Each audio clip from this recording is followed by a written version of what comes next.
கார்த்திகை தீப திருவிழாவையொட்டி திருவண்ணாமலை அண்ணாமலையார் கோவிலில் பரணி தீபம் ஏற்றும் நிகழ்வு கோலாகலமாக நடைபெற்றது. அந்த காட்சிகளை தற்போது பார்க்கலாம்.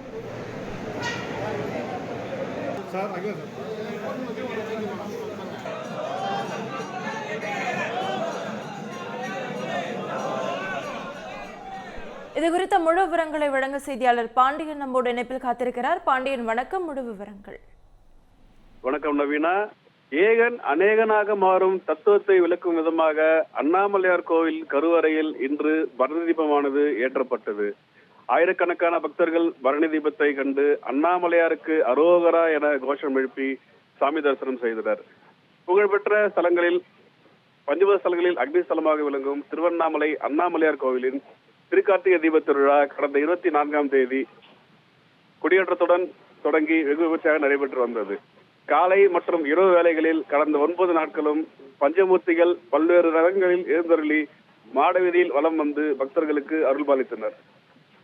இந்நிலையில் 10ஆம் நாள் திருவிழாவான இன்று அதிகாலை அண்ணாமலையார் கோயில் நடை திறக்கப்பட்டு அண்ணாமலையார் மற்றும் உண்ணாமலை அம்மனுக்கு சிறப்பு அபிஷேக ஆராதனைகள் செய்யப்பட்டது. இதனைத் தொடர்ந்து அண்ணாமலையார் கருவறை முன்பாக மண்பாண்டத்தில் 5 மடக்குகள் வைத்து அதில் நெய் நிரப்பப்பட்டு திரி வைக்கப்பட்டது.